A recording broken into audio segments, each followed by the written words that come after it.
Hey everyone, welcome back to Bible Every Morning. My name is Tracey Smiley, and we are on day 32 of the 365-day Bible challenge. Actually, I'm sorry, we're on day 33 of this challenge. Whew, it's gone by quick.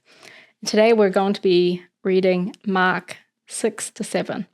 And if you've got kids who are obsessed with saying 6-7, I just kind of realized that, we're doing chapter 6-7. It really means nothing, but for a while now, my kids have been saying it, and it's just the most ridiculous thing that they do. And apparently, all the little kids are doing it, from like first grade to whatever grade. So, yeah. Anyway, we are going to be going through the stories of Jesus. And so Mark is really awesome. And let's go ahead and get started. So Mark chapter 6, the people of Nazareth refused to believe. Jesus left there and went to his hometown, accompanied by his disciples. When the Sabbath came, he began to teach in the synagogue, and many who heard him were amazed. "Where did this man get these things?" they asked.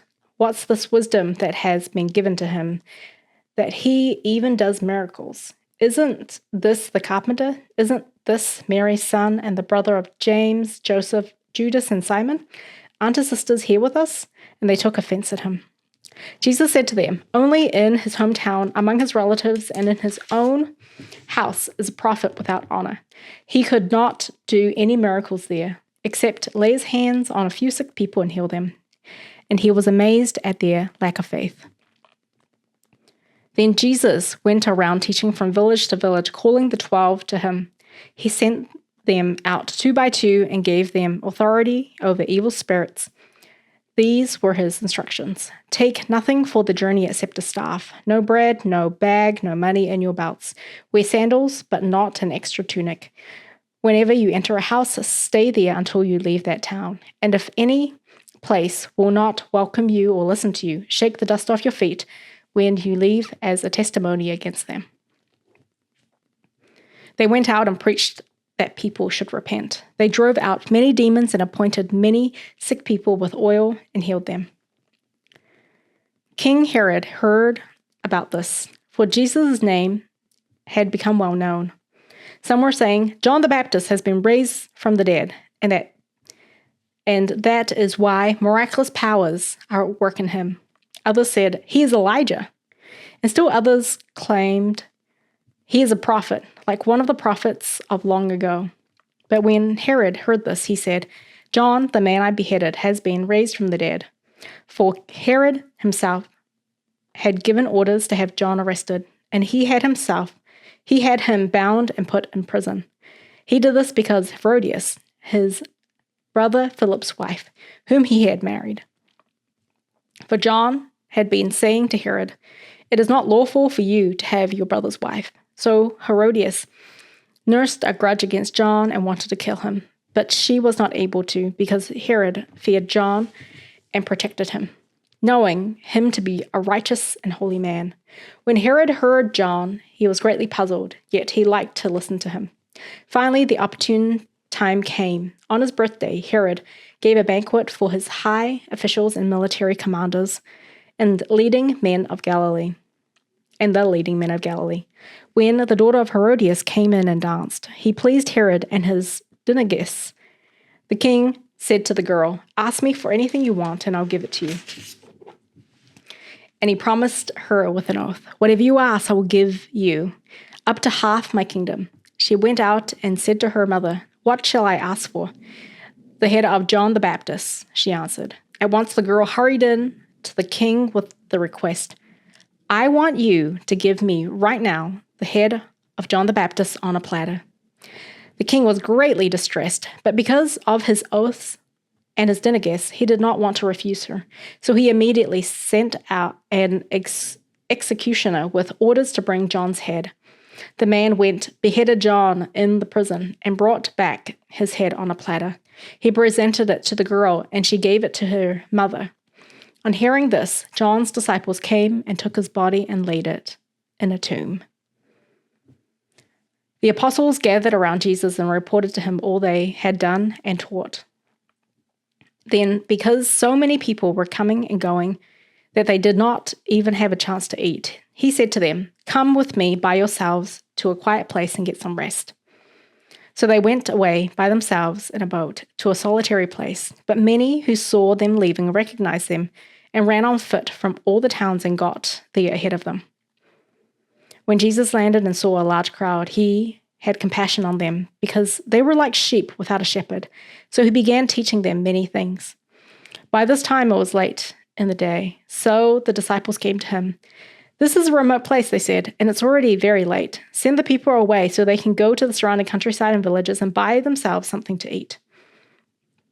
But he answered, "You give them something to eat." They said to him, "That would take 8 months of a man's wages. Are we to go and spend that much on bread and give it to them to eat?" "How many loaves do you have?" he asked. "Go and see." When they found out, they said, 5 and 2 fish. Then Jesus directed them to have all the people sit down in groups on the green grass. So they sat down in groups of hundreds and fifties. Taking the 5 loaves and the 2 fish and looking up to heaven, he gave thanks and broke the loaves. Then he gave them to his disciples to set before the people. He also divided the 2 fish among them all. They all ate and were satisfied. And the disciples picked up 12 basketfuls of broken pieces of bread and fish. The number of the men who had eaten was 5,000. Immediately, Jesus made his disciples get into the boat and go on ahead of him to Bethsaida, while he dismissed the crowd. After leaving them, he went up to the mountainside to pray. When evening came, the boat was in the middle of the lake, and he was alone on land. He saw the disciples straining at the oars because the wind was against them. About the 4th watch of the night, he went out to them, walking on the lake. He was about to pass by them when they saw him walking on the lake. They thought he was a ghost. They cried out because they all saw him and were terrified. Immediately he spoke to them and said, "Take courage, it is I. Don't be afraid." Then he climbed into the boat with them, and the wind died down. They were completely amazed, for they had not understood about the loaves. Their hearts were hardened.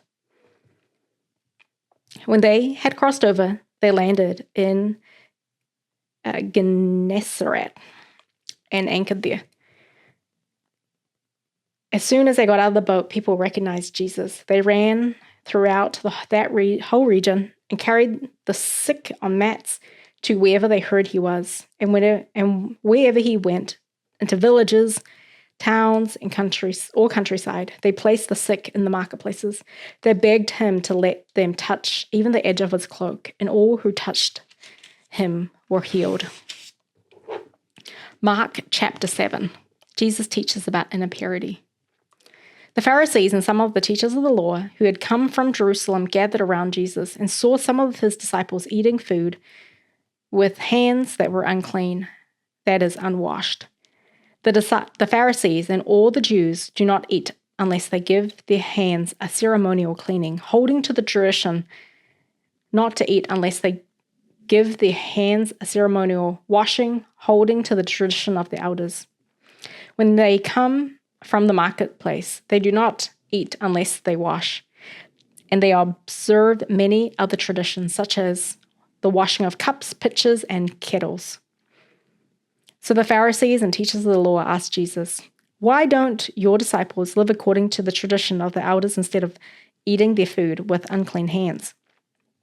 He replied, "Isaiah was right when he prophesied about you hypocrites, as it is written, 'These people honor me with their lips, but their hearts are far from me. They worship me in vain. Their teachings are but rules taught by men.'" You have to let go of the commands of God and are holding on to the traditions of man.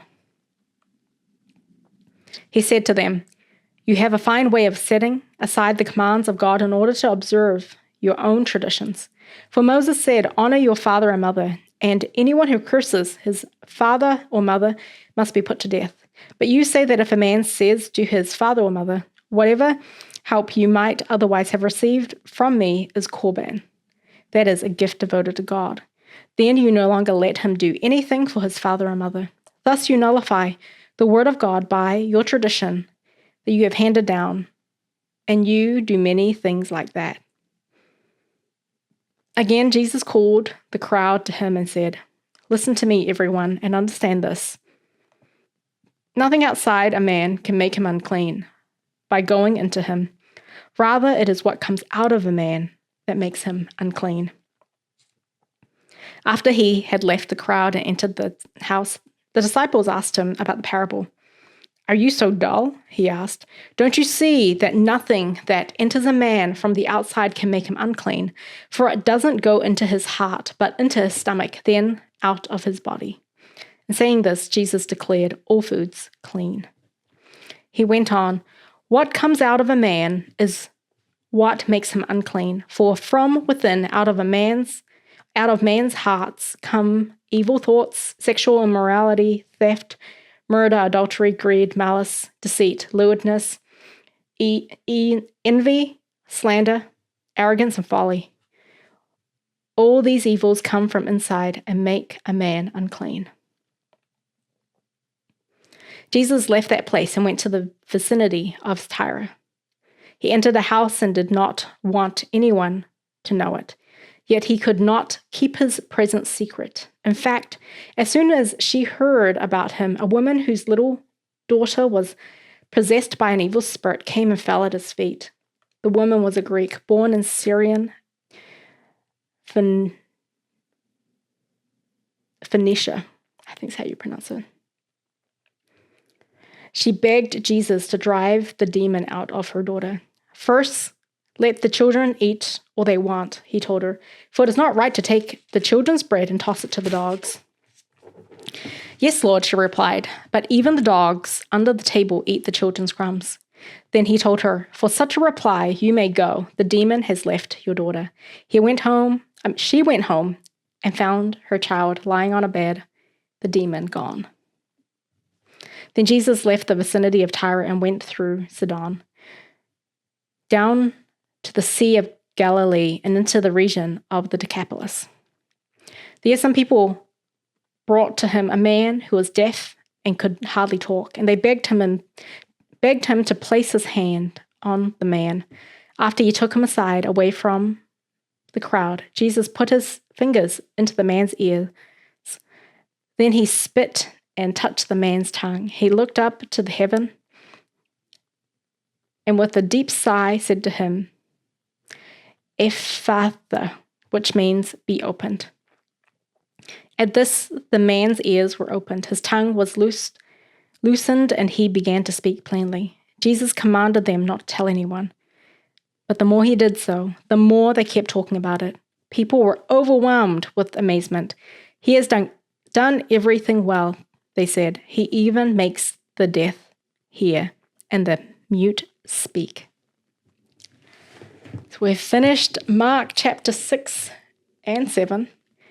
And tomorrow we'll be back for day 34, which will be Mark 8 to 9. Hope to see you there, and I hope you enjoyed this reading today.